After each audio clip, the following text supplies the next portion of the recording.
ये देख लो जो हली पर्दा पायल बिया रे, फिल्म बनावे में नसाइल बिया रे, हिलावला पझिल मिल लौकेला जैसे विषय अंटीना के केबल हिया। पीछे कोइल छोड़ दे करी तो भैया खेसारी के लेहल हिया। पीछे कोइल छोड़ दे करी तो भैया खेसारी के लेहल हिया।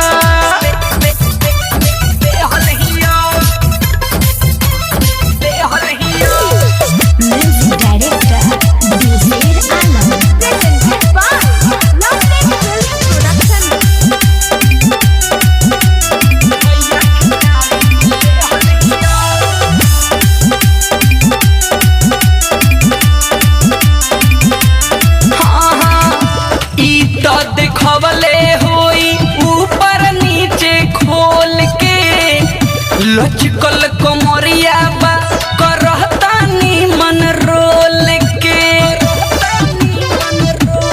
अरे कोई बेर देखवले बिया ऊपर नीचे खोल के, लचकल कमरिया इनकर करहता नी मन रोल के।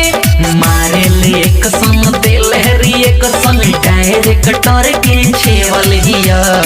पीछे कोइल छोड़ दे करी तो भैया खेसारी के लेहल हिया। पीछे कोइल छोड़ दे करी तो भैया खेसारी के लेहल हिया।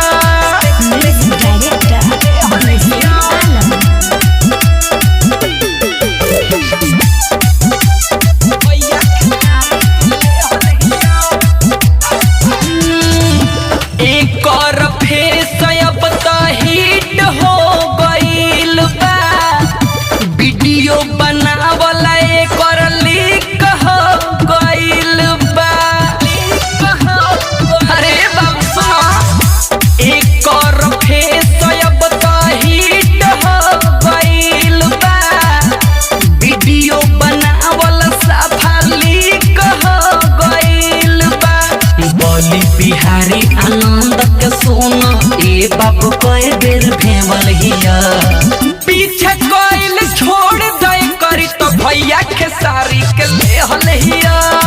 पीछे कोइल छोड़ दे करी तो जादू जी के लेहल हिया। Lovely digital recording studio Kalibag Bettiah. Mobile number 88 095 65 609।